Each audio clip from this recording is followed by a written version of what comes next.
నమస్కారం ఐటీవీ వార్తలకు స్వాగతం. ముందుగా వార్తల్లోని ముఖ్యాంశాలు. సంక్రాంతికి మద్యం సేవించి బీచ్లకు రావద్దు అన్న చీరాల సీఐ. బీచ్ల వద్ద మద్యం సేవిస్తే కఠిన చర్యలు తప్పవన్న సీఐ. పండుగ రోజున భద్రతకే ప్రాధాన్యమివ్వాలన్న చీరాల సీఐ. సంక్రాంతి సంబరాల్లో మత్తు వద్దని ప్రజలకు పోలీసుల సూచన. పండుగ రోజున ఐవీఆర్ఎస్ రాజకీయ ప్రచారంపై వైఎస్ఆర్సీపీ ఆగ్రహం. దేవుడి పేరుతో తప్పుడు ప్రచారం చేస్తే సహించమన్న వైఎస్ఆర్సీపీ. రాజకీయ లాభాల కోసం భావోద్వేగాల దుర్వినియోగంపై విమర్శలు. ప్రజల తప్పుడు ఐవీఆర్ఎస్ కాల్స్ ను నమ్మవద్దని వైఎస్ఆర్సీపీ పిలుపు. రాయలసీమ లిఫ్ట్ ప్రాజెక్టుపై జగన్ పై సోమిరెడ్డి విమర్శలు. రాష్ట్ర ప్రయోజనాలను జగన్ తాకట్టు పెట్టారని సోమిరెడ్డి ఆరోపణ. ఎన్జీటీ స్టేపై వైసీపీ పాత్ర ఉందంటూ టీడీపీ ఎమ్మెల్యే వ్యాఖ్యలు. ఏపీ రాజకీయాల్లో హీట్ పెంచిన సోమిరెడ్డి వ్యాఖ్యలు.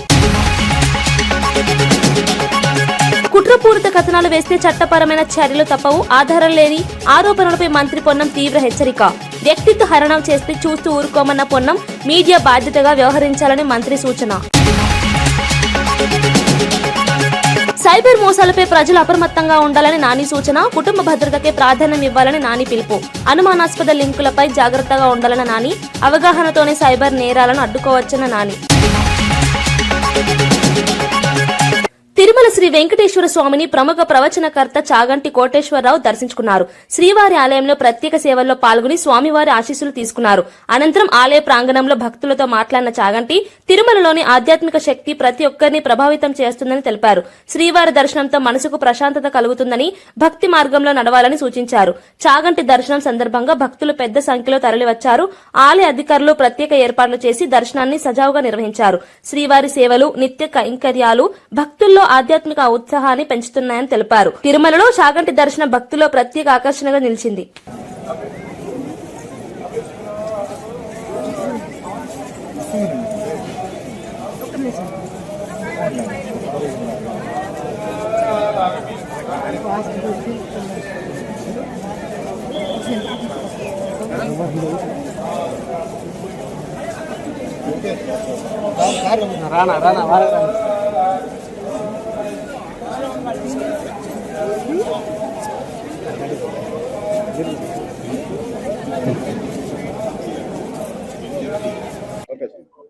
ఇది ఉత్తరాయణ పుణ్యకాల ప్రవేశ సమయం, మకర సంక్రమణం. పరమ పవిత్రమైనటువంటి కాలంలో అఖిలాండ కోటి బ్రహ్మాండ నాయకుడైన శ్రీ వెంకటేశ్వర స్వామి వారి దర్శనం చేసుకోవడం ఎంతో సంతోషకరమైన విషయం. దేవస్థానం వారు అందరికీ కూడా అనేక సదుపాయాలు, సౌకర్యాలు, ప్రశాంతంగా దర్శనం చేసుకుని వెళ్ళడానికి వ్యవస్థ చేశారు. ఇక్కడ పండగ వాతావరణం అంతా కనపడుతోంది. ఈ కొండ మీద పండగ చేసుకోవడం అంటే ఆయన కుటుంబంగా అందరం కలిసి చేసుకోవడంలో ఒక గొప్ప ఆనందం ఉంటుంది. అందుకని ప్రతి సంవత్సరం మకర సంక్రమణానికి ఇక్కడ వచ్చి దర్శనం చేసుకోవడం అలవాటు. సంక్రాంతి పండుగ రోజున మద్యం సేవించి బీచ్లకు వెళ్లొద్దని చీరాల సీఐ సుబ్బారావు ప్రజలకు హెచ్చరిక చేశారు. ఇటీవల చీరాల బీచ్ల వద్ద జరిగిన ప్రమాదాలను దృష్టిలో ఉంచుకొని ఈ సూచనలు చేశామన్నారు. మద్యం, మత్తు పదార్థాలు సేవించి ర్యాష్ డ్రైవింగ్ చేస్తే కఠిన చర్యలు తప్పవని స్పష్టం చేశారు. పేకాట శిబిరాలు, కోడి పందేలు జరగకుండా ప్రత్యేక నిఘా ఏర్పాటు చేసినట్లు తెలిపారు. పండుగ వేళ కుటుంబ సభ్యులతో కలిసి ఆనందంగా, భద్రంగా సంక్రాంతిని జరుపుకోవాలని సూచించారు. బీచ్ ప్రాంతాల్లో పోలీస్ బందోబస్తు పెంచామని, ఎలాంటి అవాంఛనీయ ఘటనలకు అవకాశం ఇవ్వబో అన్నారు. ప్రజల సహకారంతోనే పండుగను శాంతియుతంగా నిర్వహించగలమని సీఐ తెలిపారు. వాళ్ళ ఇళ్ల పక్కన ఉండే వాళ్ళతో కలిసి సరదాగా బైక్ రేస్ చేయడం, అర్ధరాత్రుల పూట టైం స్పెండ్ చేయడం, అలాగే బీచ్కి వెళ్ళడం లాంటివి చేస్తూ ఉంటారు. ఇట్లాంటివి చేయొద్దని చెప్పనేసి, అలాగే బీచ్కి వెళ్ళిన వాళ్ళు కూడా తాగిన మత్తులో ఎక్కువ లోతుకి వెళ్లి ఇబ్బందులు పాలవుతున్నారు. అలా వెళ్లకుండా మీ కుటుంబ సభ్యులతో బీచ్ ఒడ్డునే ఆస్వాదిస్తారని చెప్పనేసి కోరుకుంటున్నాము. అలాగే రోడ్ల మీదకి వచ్చి ఎలా పడితే అలా స్పీడ్ డ్రైవ్ చేయకుండా ఉండాలని కూడా కోరుచున్నాము. ఎందుకనంటే మనం నడిపే బండి మనకు సంతోషాన్ని ఇస్తుందేమో, కానీ ఆ రోడ్డు మీద ఉండే కుటుంబాలన్నిటికీ సౌండ్ పొల్యూషన్ చేసి వాళ్ళకి డిస్టర్బెన్స్ చేస్తుంటాయి. అదే ప్లేస్ లో మన కుటుంబ సభ్యులు ఉంటే ఎలా ఇబ్బంది పడతారు అనేది ఒక్కసారి గుర్తు చేసుకొని అందరూ కూడా సమాజంలోకి వచ్చినప్పుడు జాగ్రత్తగా వ్యవహరిస్తారని చెప్పనేసి కోరుకుంటూ ఇంకొకసారి మీ అందరికీ కూడా భోగి, సంక్రాంతి శుభాకాంక్షలు తెలియజేస్తూ, మీ శ్రేయస్సు కోసం పోలీసు వాళ్ళు ఎప్పుడు కూడా కష్టపడుతూనే ఉంటారని, పోలీసు వాళ్ళు ఇచ్చే సూచనలు అర్థం చేసుకొని అందరి శ్రేయస్సు కోసం మాతో కలిసి అడుగులు వేస్తారని చెప్పనేసి కోరుకుంటున్నాను. Thank you. సంక్రాంతి పండుగ రోజున కూడా ఐవీఆర్ఎస్ కాల్స్ ద్వారా రాజకీయ ప్రచారం చేయడంపై వైఎస్ఆర్సీపీ తీవ్ర ఆగ్రహం వ్యక్తం చేసింది. పార్టీ అధికార ప్రతినిధి వెంకట్ కర్మూరు మాట్లాడుతూ దేవుణ్ణి రాజకీయాల్లోకి లాగి తప్పుడు ప్రచారం చేయడం అత్యంత నీచమన్నారు. జగన్, వైఎస్ఆర్ పేర్లపై బురద చల్లేందుకు ఇలాంటి పద్ధతులు అనుసరించడం సిగ్గుచేటని విమర్శించారు. ప్రజలు పండుగలో ఉండగా రాజకీయ లాభాల కోసం భావోద్వేగాలను దెబ్బతీయడం సరికాదన్నారు. ప్రజలు ఈ తప్పుడు ప్రచారాలను నమ్మవద్దని కోరారు. ప్రజాస్వామ్యంలో రాజకీయాల విలువలతో సాగాలని, ఇలాంటి చర్యలు ప్రజల్లో అసహనాన్ని పెంచుతాయని వ్యాఖ్యానించారు. ఈ అంశం రాజకీయ వర్గాల్లో చర్చనీయాంశంగా మారింది. మీరు వచ్చిన తర్వాత తిరుమలలో గోవులు చనిపోవటం, తిరుపతిలో వైకుంఠ ఏకాదశి సందర్భంగా టికెట్లలో తొక్కిసలాట జరిగి 6 చనిపోవటం, ఏదైతే మొన్న మద్యం బాటిల్లు, అదేమన్నా మద్యం బాటిల్ వైఎస్ఆర్సీపీ వాళ్ళు పెట్టాడని చెప్పి దుష్ప్రచారం చేస్తారా? కింద అలిపిరి దగ్గర చెక్ పోస్ట్ లో ఏం గుడ్డిగారిని పళ్ళు తోమారు? చెక్ పోస్ట్ దగ్గర చెక్ చేయకుండా పైకి పంపించేస్తున్నారా? రేపొద్దున ఇంకోటి ఏదో ఒకటి తీసుకెళ్తాడు, బాంబులో ఇంకోటో, అలానే వదిలేస్తారా? అంటే మీ అసమర్థతను మీరు కప్పిపుచ్చుకోవడానికి తిరుమలలో ఖాళీ మద్యం సీసాలు ఎలా వెళ్ళిని పైనుంచి డైరెక్ట్ గా తీసుకొచ్చి వేయరు కదా, కింద అలిపిరి నుంచి వెళ్ళినాయి కదా.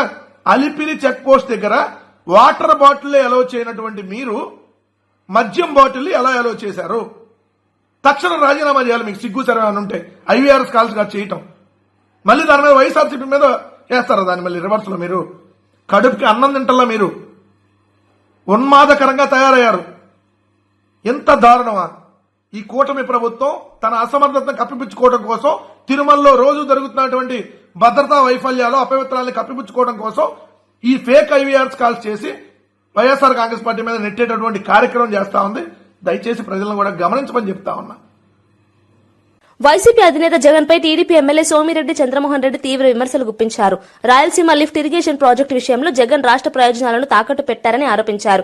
కేసీఆర్ తో ఉన్న రాజకీయ అనుబంధం కోసం ఈ ప్రాజెక్టుపై తెలంగాణ ప్రభుత్వం ఎన్జీటీలో ఫిర్యాదు చేసేలా పరోక్షంగా సహకరించారన్నారు. చంద్రబాబు హయాంలో ఏ ప్రాజెక్టుపైనా ఎన్జీటీ స్టే రాలేదని గుర్తు చేశారు. రేవంత్ రెడ్డి చంద్రబాబు కుమ్మక్కయ్యారని వైసీపీ నేతలు చెప్పడం హాస్యాస్పదమన్నారు. ప్రజల్ని తప్పుదారి పట్టించే ప్రయత్నాలు చేస్తున్నారని విమర్శించారు. ఈ వ్యాఖ్యలు ఏపీ రాజకీయాల్లో హీట్ పెంచాయి. రాయలసీమ లిఫ్ట్ గురించి చంద్రబాబు నాయుడు గారు, రేవంత్ రెడ్డి గారు ఇద్దరు కలిసి కుమ్మక్కయ్యి రేవంత్ రెడ్డి కోసం రాయలసీమకి నష్టం చేశాడని నోరు పారేసుకుంటున్నారు. నేను స్ట్రైట్ ఒకటే అడుగుతా, ఎన్జీటీ స్టే ఇచ్చినప్పుడు ముఖ్యమంత్రి ఎవరు? ఆంధ్రాకి జగన్మోహన్ రెడ్డి. అప్పుడు తెలంగాణలో ముఖ్యమంత్రి ఎవరు? కేసీఆర్. మీరిద్దరు సొంత అన్నదమ్ముళ్ళు, రక్తం ఇద్దరిది ఒకటే. అటువంటిప్పుడు 4 ఏళ్లు కేసీఆర్తో లాలూచి పడి ఎన్జీటీ స్టే వేకేట్ చేయించకుండా, ఆ వర్క్ కంటిన్యూ చేయకుండా రాయలసీమ లిఫ్ట్ ని మూలబెట్టింది ఎవరో అడగకుండా కేసీఆర్, జగన్మోహన్ రెడ్డి లాలూచి పడారని స్ట్రైట్ గా అడగకుండా, ఇది మీ టైంలో చేసిన పాపాలని ఈరోజు మాకు వంటగట్టేదానికి ఎట్ట ప్రయత్నం చేస్తాం? రాయలసీమ పేరెత్తే అర్హత లేదు. ఇంకైనా నోరు మూసుకొని గమ్ము కూర్చోండి. వాస్తవాలు ప్రజల్లోకి వెళ్ళిపోయినాయి. నోరు పారేసుకోబోకండి. కొన్ని టీవీ ఛానళ్లు వ్యక్తిత్వాన్ని కించపరుస్తూ ప్రభుత్వాన్ని భ్రష్టు పట్టించేలా వార్తలు ప్రసారం చేస్తున్నాయని మంత్రి పొన్నం ప్రభాకర్ ఆగ్రహం వ్యక్తం చేశారు. నిజంగా ఆధారాలుంటే ధైర్యంగా బయట పెట్టాలని సవాల్ విసిరారు. కుట్రపూరిత కథనాలు వేస్తే చూస్తూ ఊరుకోమని హెచ్చరించారు. అవాస్తవాలతో రాక్షస ఆనందం పొందితే చట్టం తన పని తాను చేసుకుపోతుందన్నారు. ఆధారాలు లేకుండా ఆరోపణలు చేస్తే కఠిన చర్యలు తప్పవని స్పష్టం చేశారు. మీడియా బాధ్యతాయుతంగా వ్యవహరించాలని సూచించారు. ఈ వ్యాఖ్యలు రాజకీయ, మీడియా వర్గాల్లో చర్చకు దారితీశాయి.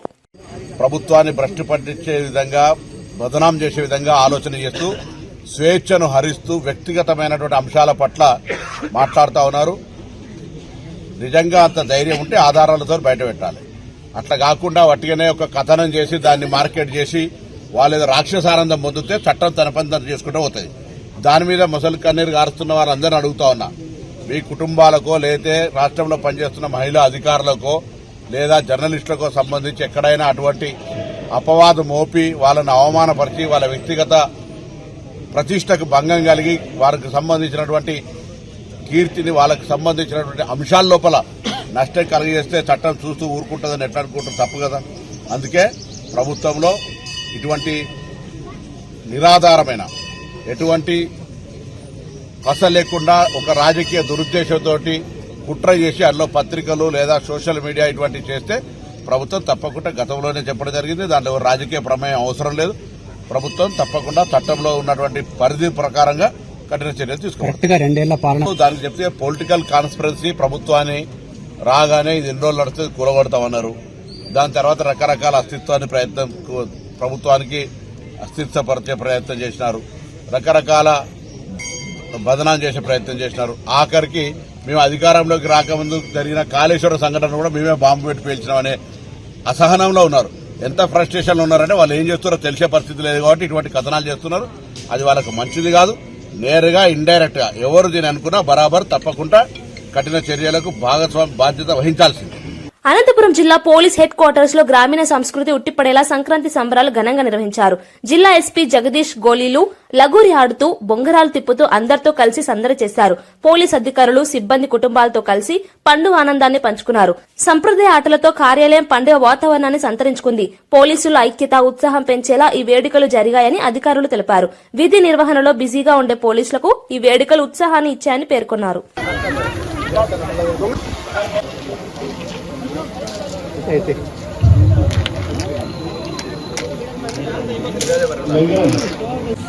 కొంచెం వెనక్కి రండి.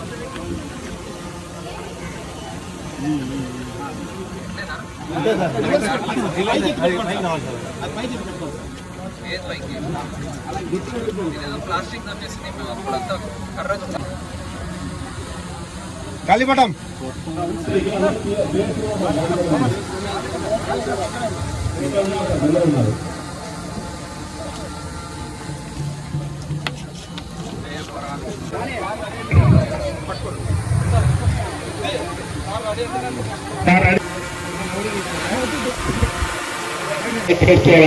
బాగా ఎగరాలి మీరు.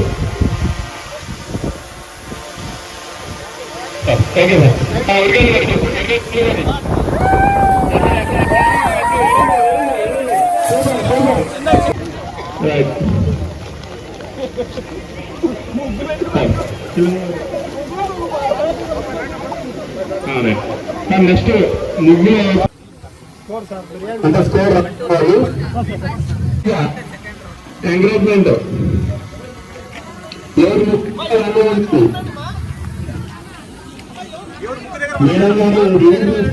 మొత్తం ముగ్గులకు సంబంధించి నెల్లూరు జిల్లా కావలి రైల్వే స్టేషన్ సమీపంలో గూడ్స్ రైలు పట్టాలు తప్పింది.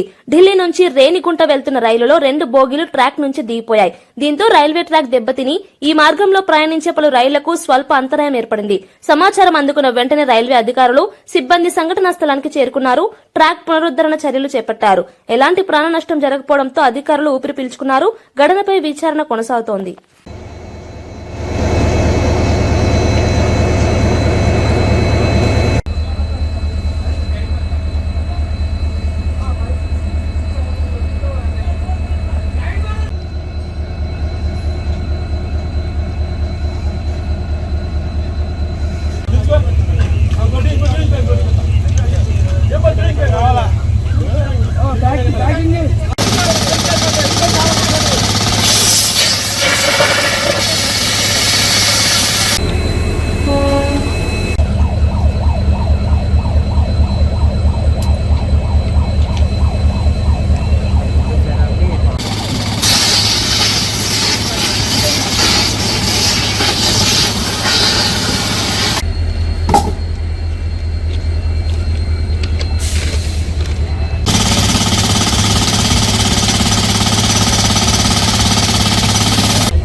వైసీపీ కార్యకర్త సాల్మాన్ హత్యపై కాసు మహేష్ రెడ్డి తీవ్ర ఆరోపణలు చేశారు. TDP MLA Yarapathineni Dachepalli CE అండదండలతోనే హత్య జరిగిందన్నారు. హత్య జరిగిన రోజే సాల్మాన్ పై రివర్స్ కేసు పెట్టడం అన్యాయమన్నారు. ఈ ఘటనపై న్యాయ పోరాటం చేస్తామని స్పష్టం చేశారు. వైసీపీ ప్రభుత్వం రాగానే పూర్తి విచారణ చేయిస్తామని తెలిపారు. పిన్నెల్లి గ్రామంలో 18 నెలలుగా 300 కుటుంబాలు గ్రామం విడిచి వెళ్లిపోయాయని ఆవేదన వ్యక్తం చేశారు. రేపు సాల్మాన్ అంత్యక్రియలకు హాజరవుతున్నారు. వైఎస్ఆర్సీపీ ప్రభుత్వం వచ్చినాక ఎలా చంపబోతే సెక్షన్లు ఆల్టర్ చేశారు. సెక్షన్ ఆల్టర్ చేయటం కాదు, మనిషి చచ్చిపోబోతుంటే అతను అసలు కోమాలోకి వెళ్తే అతని మీద కేసు పెట్టారు. మళ్ళీ ఇదే సిఐఎస్ఐ అతని మీద కొట్టాడని అతని మీద కేసు పెట్టారు. పాప దురదృష్టకరం. ఈ రోజున అతను మరి 3 రోజులు హాస్పిటల్లో పోరాటం చేసి ఈ రోజు చనిపోయాడు. అతని కుటుంబానికి ప్రగాఢ సానుభూతి తెలియజేస్తున్నాం. రేపు పిన్నెల్లిలో దహనం ఉంటుంది, తప్పకుండా నేను వెళ్తాను. అన్ని విధాలుగా కూడా మరి ఆ కార్యక్రమాలు చేస్తాం. ఏది ఏమైనా వెంటనే పోలీస్ వారు చర్యలు చేపట్టాలి. ఎవరైతే మర్డర్ చేశారో ప్రోత్సహించారో సిఐతో సహా ఎమ్మెల్యేతో సహా వాళ్ళ మీద యాక్షన్ ఉండాలి. అలాగే ఈ 200-300 కుటుంబాలు మరి ఈ చంద్రబాబు నాయుడు గారు లోకేష్ గారు నీతి చెప్పటం కాదు, నీతులు పాటించాలి. అధికారం అంటే సుమారు దాదాపు 1500 మంది ఊరు బయట ఉన్నారు. ఊరు ఎడారైపోయింది, పోయి చూసుకోమనండి. తెలుగుదేశం వాళ్ళు కూడా ఊరు వదిలిపెట్టిపోతున్నారు చివరికి, ఎందుకంటే పొలాలు వేయడానికి ఎవరు లేరు కాబట్టి. కూలోళ్ళు కూడా బయటకు వస్తున్నారు. అది పరిస్థితి. ఎవడో ఒక 5-6 పెట్టుకొని ఎమ్మెల్యే అక్కడ ఊరిని దోచుకుంటున్నారు. గంజాయి, లిక్కరు, అసలు డ్రగ్స్ అన్ని అక్కడే తయారై అంతా గురజాలంతా పాకుతుంది. అక్కడి నుంచే అమ్ముతున్నారు. ఊరినే ఒక మాఫియా సిస్టమ్కి తీసుకొచ్చారు. ఇది పిన్నెల్లి పరిస్థితి. పోలీస్ యాక్షన్ తీసుకుంటుందా లేదా వాళ్ళకే వదిలేస్తున్నాం. రేపు ఖచ్చితంగా వైఎస్ఆర్సీపీ నాయకులు కార్యకర్తలు సాలమన్ కి ఘన నివాళి అర్పిస్తాం. ఏది ఏమైనా ఈ హత్య చేసిన వాళ్ళని వెంటనే అరెస్ట్ చేయాలి, తగిన శిక్ష పడేటట్టు ఈ ప్రభుత్వం చేయాలి. లేకపోతే రేపు హైకోర్టులో పిటిషన్ కూడా వేయబోతున్నాం. ఈ సిఐ మీద, ఎస్ఐ మీద, పోలీస్ వారి మీద కూడా పిటిషన్ వేయబోతున్నామని తెలియజేస్తాం. శర్వానంద్ హీరోగా తెరకెక్కిన నారి నారి నడుమ మురారి చిత్రం బాక్సాఫీస్ వద్ద ఊహించని విజయాన్ని అందుకుంది. సంక్రాంతి బరిలో చివరిగా విడుదలైనప్పటికీ ప్రేక్షకులను విశేషంగా ఆకట్టుకుంది. కుటుంబ ప్రేక్షకుల నుంచి మంచి స్పందన వస్తోందని చిత్ర బృందం తెలిపింది. సీనియర్ నటుడు నరేష్ మాట్లాడుతూ ఈ చిత్రం వచ్చే సంక్రాంతి వరకు గుర్తుండిపోయేలా ఉంటుందని అన్నారు. దర్శకుడు రామ్ అబ్బరాజు కథన శైలి ప్రశంసలు అందుకుంటోంది. ఈటీవీకి ఇచ్చిన ఇంటర్వ్యూలో చిత్ర విశేషాల్లో పంచుకున్నారు. చిత్ర విజయం సినీ వర్గాల్లో చర్చనీయాంశంగా మారింది. Family youth entertainer. ఇప్పుడు పెళ్ళిళ్ళు చేసుకోవడం అనేది ఇవాళ పెళ్ళిళ్ళు చేసుకోవడం కష్టంగా ఉంది. పెళ్లి అసలు లివిన్ కూడా భయపడుతున్నారు. సో జనరల్గా ఇవాళ ఏంటంటే సర్కమ్స్టాన్సెస్ బట్టి ఇద్దరు ఒక్కొక్క ఏజ్ గ్రూప్లో డిఫరెంట్, ఇప్పుడు అవన్నీ తేడాలు పోయినాయి ఇప్పుడు. సో ఎనీవే ఇవాళ is updated with the content or the relationships in the film. So you can expect an absolute fun family cute entertainer. అంటే ఆటో వెనక ఒక కొటేషన్ చూసాం రామ్ గారు, సో అమ్మాయిలు అంకుల్స్ తో చాలా జాగ్రత్త. అది ఫస్ట్ టీజర్ లో కొటేషన్ ఉండింది, దాని కంటిన్యూషన్ ఇందులో చూశారు. సో అది సినిమా కంటెంట్ ప్రకారం, అది బయట జరిగే దాని గురించి కాదు, సినిమాలో జరిగే యొక్క సత్య ఫేస్ చేసిన ఒక ఇన్సిడెంట్ ప్రకారం. అతను ఫస్ట్ యాక్చువల్ గా సముద్రంలో నుంచి ఉప్పునైనా తీయొచ్చు, నాలో నుంచి ప్రేమను మాత్రం తీయలేరు, లవకుశ అని రాసి ఉంటుంది. సో తర్వాత ఇది రాశాడు. సో దానికి తగ్గట్టు సిచ్యువేషన్ తగ్గట్టు కొటేషన్స్ మారుతూ ఉంటాయి అంతే.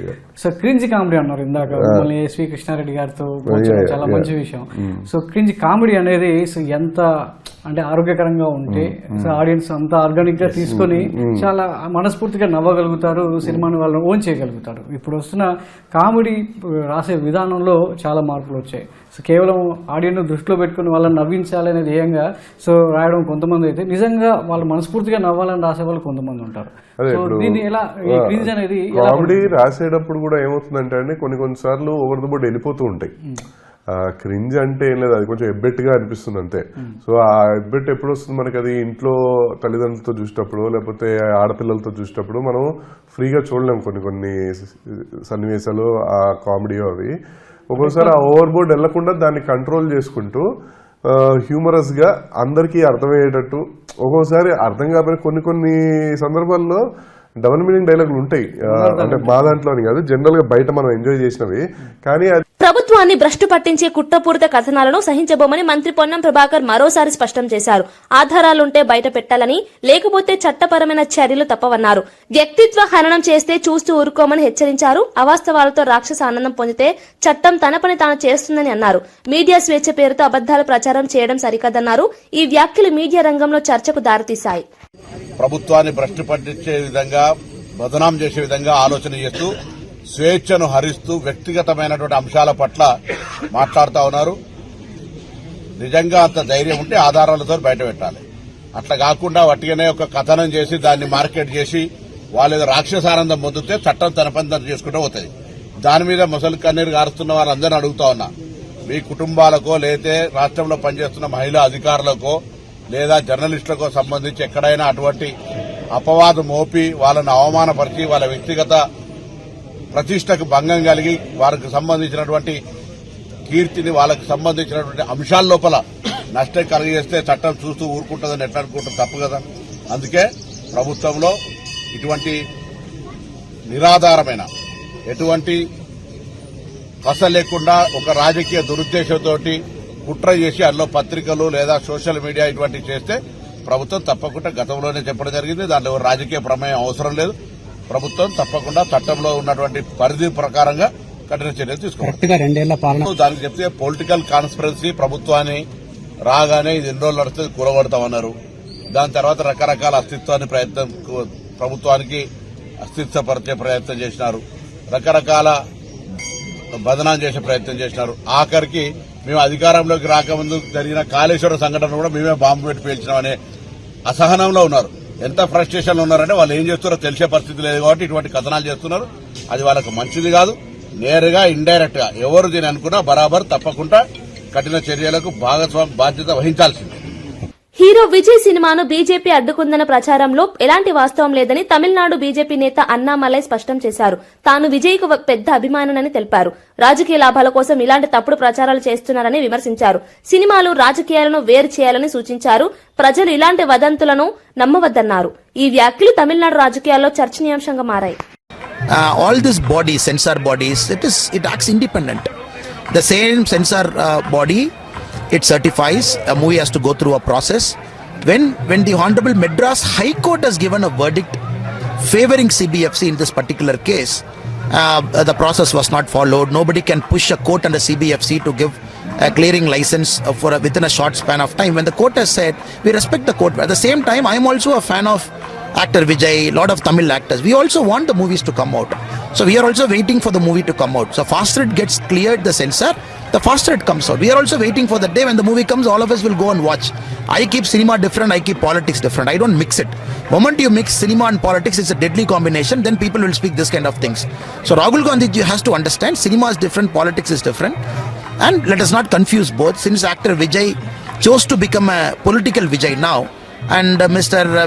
Rahul Gandhi ji is trying to link both and trying to make a statement which is uncalled for, because the matter is already sub judice and tomorrow it is coming for hearing in Supreme Court of India. Let us wait for that. MLC Teenmar Mallanna నివాసంలో భోగి వేడుకలు అత్యంత వైభవంగా జరిగాయి. మల్లన్న తన కూతుళ్లకు భోగి పండ్లు పోసి ఆశీర్వదించారు. తెలంగాణ సంప్రదాయాలను ప్రతిబింబించేలా వేడుకలు నిర్వహించారు. కుటుంబ సభ్యులు, అభిమానులు పాల్గొన్నారు. చిన్నారుల ఆయుర ఆరోగ్యాల కోసం ఈ వేడుకలు నిర్వహించినట్లు తెలిపారు. పండుగ వాతావరణంతో నివాసం కలకలలాడింది.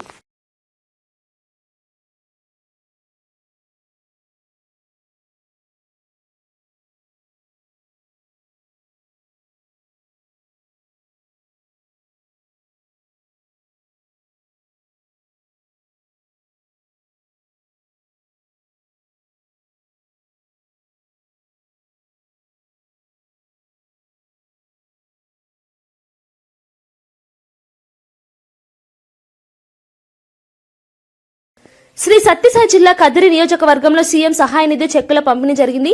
ఎమ్మెల్యే కందికుంట వెంకటప్రసాద్ చేతుల మీదుగా 75 మందికి 32 లక్షల చెక్కులు అందించారు. గత 18 నెలల్లో 350 మందికి 3 కోట్ల నిధులు అందించినట్లు తెలిపారు. గత వైసీపీ హయాంలో అభివృద్ధిని విస్మరించారని విమర్శించారు. ప్రజలకు అండగా ప్రభుత్వం నిలుస్తుందన్నారు. పాలనలో పక్కనే కూతవేడు దూరంలో ఉండే ముఖ్యమంత్రి ఏ రోజైనా కదిరి నియోజకవర్గానికి ముఖ్యమంత్రి హోదాలో ఇక్కడికి వచ్చినాడా ఎన్నికల ప్రచారానికి తప్పితే, లేదు ప్రతిపక్ష పార్టీలో ఉన్నప్పుడు చెప్పుతో కొడతా అని చెప్పడానికి తప్పితే, ఆ మాట ముఖ్యమంత్రి గారిని చెప్పుతో కొడతానని చెప్పడానికి తప్పితే, లేదంటే ఎన్నికలప్పుడు ఓట్లు అడుక్కోవడానికి తప్పితే, ముఖ్యమంత్రి హోదాలో ఈ నియోజకవర్గానికి ఏ రోజైనా వచ్చి ఈ నియోజకవర్గం మంచి గురించి ఆలోచన చేశాడో ఒకసారి తెలియజేస్తాం. ఇంకా ఈ నియోజకవర్గానికి మా ముఖ్యమంత్రి గారు చేసినటువంటి మంచి కూడా ఇవాళ రేపు మళ్ళీ తెలియజేస్తాం, మీడియా ముందుకు వస్తాం. ఎందుకంటే వేమని జయంతి ఉత్సవాల సందర్భంగా ప్రెస్ మీట్ నిర్వహిస్తాము. ఆ సందర్భంగా మేము తెలియజేస్తాం అసలు ఈ పరిపాలన ఏంది, మా ముఖ్యమంత్రి గారి ఆలోచన విధానం ఏంది, ఈ నియోజకవర్గానికి ఆయన అందిస్తున్నటువంటి సహాయ సహకారాలు ఏంది పూర్తి స్థాయిలో ప్రజలకు వివరిస్తామని చెప్పేసి తెలియజేస్తున్నాం. ఈ సందర్భంగా మరొకసారి నియోజకవర్గ ప్రజలందరికీ కూడా సంక్రాంతి శుభాకాంక్షలు తెలుపుతాం. అంతో ఇంతో ఆర్థికంగా తోడ్పాటు అందించడము, వాళ్ళు ఊహించని రీతిలో పండగ పూట పిలిచి మరీ పండగ కానుకగా వారికి డబ్బులు అందజేయడం అనేది ఒక పరిపాలనా విధానంలో ప్రజల పట్ల ఉన్నటువంటి ప్రేమ కావచ్చు, వాళ్ళ జీవితంలో ఒక సంతోషాన్ని చూడాలా, వాళ్ళ జీవితంలో ఒక నమ్మకాన్ని ఇవ్వాలనే ఆలోచన కావచ్చు, ముఖ్యమంత్రి గారి ఆలోచన విధానానికి దర్పణం పడుతుందని చెప్పి సందర్భంగా తెలియజేస్తారు. సైబర్ మోసాల పట్ల ప్రజలు నిరంతరం అప్రమత్తంగా ఉండాలని హీరో నాని సూచించారు. మనతో పాటు మన కుటుంబాలను కూడా సురక్షితంగా ఉంచుకోవాలన్నారు. అనుమానాస్పద కార్యకలాపాలు కనిపిస్తే వెంటనే నివేదించాలని కోరారు. సమాజంలో అవగాహన పెంచుతూ సైబర్ నేరాలను అడ్డుకోవచ్చన్నారు. ప్రతి ఒక్కరూ బాధ్యతగా వ్యవహరించాలని సూచించారు. Today, cyber fraud doesn't need force. It just needs one careless click. And the damage can go far beyond money. So let's take a pledge. I pledge to stay alert, verify before I act, and to report every suspicious online activity for mine and my family's safety. I'm joining the cyber safety movement and taking this as my New Year resolution. Milkar karenge fraud ka full stop. Wish you all a very, very happy New Year. Have a safe and fraud-free 2026. వార్తలు ముగించే ముందు ముఖ్యాంశాలు మరోసారి. సంక్రాంతికి మద్యం సేవించి బీచ్లకు రావద్దు అన్న చీరాల సీఐ. బీచ్ల వద్ద మద్యం సేవిస్తే కఠిన చర్యలు తప్పవన్న సీఐ. పండుగ రోజున భద్రతకే ప్రాధాన్యమివ్వాలన్న చీరాల సీఐ. సంక్రాంతి సంబరాల్లో మత్తు వద్దని ప్రజలకు పోలీసుల సూచన. పండుగ రోజున ఐవీఆర్ఎస్ రాజకీయ ప్రచారంపై వైఎస్ఆర్సీపీ ఆగ్రహం. దేవుడి పేరుతో తప్పుడు ప్రచారం చేస్తే సహించమన్న వైఎస్ఆర్సీపీ. రాజకీయ లాభాల కోసం భావోద్వేగాల దుర్వినియోగంపై విమర్శలు. ప్రజల తప్పుడు ఐవీఆర్ఎస్ కాల్స్ ను నమ్మవద్దని వైఎస్ఆర్సీపీ పిలుపు. రాయలసీమ లిఫ్ట్ ప్రాజెక్టుపై జగన్ పై సోమిరెడ్డి విమర్శలు. రాష్ట్ర ప్రయోజనాలను జగన్ తాకట్టు పెట్టారని సోమిరెడ్డి ఆరోపణ. ఎన్జీటీ స్టేపై వైసీపీ పాత్ర ఉందంటూ టీడీపీ ఎమ్మెల్యే వ్యాఖ్యలు. ఏపీ రాజకీయాల్లో హీట్ పెంచిన సోమిరెడ్డి వ్యాఖ్యలు. కుట్రపూరిత కథనాలు వేస్తే చట్టపరమైన చర్యలు తప్పవు. ఆధారం లేని ఆరోపణలపై మంత్రి పొన్నం తీవ్ర హెచ్చరిక. వ్యక్తిత్వ హరణం చేస్తే చూస్తూ ఊరుకోమన్న పొన్నం. మీడియా బాధ్యతగా వ్యవహరించాలని మంత్రి సూచన. సైబర్ మోసాలపై ప్రజలు అప్రమత్తంగా ఉండాలని నాని సూచన. కుటుంబ భద్రతకే ప్రాధాన్యం ఇవ్వాలని నాని పిలుపు. అనుమానాస్పద లింకులపై జాగ్రత్తగా ఉండాలన్న నాని. అవగాహనతోనే సైబర్ నేరాలను అడ్డుకోవచ్చన్న నాని. ఇవి ఈనాటి వార్తా విశేషాలు. మరో బులెటిన్లో మళ్ళీ కలుద్దాం. నమస్కారం.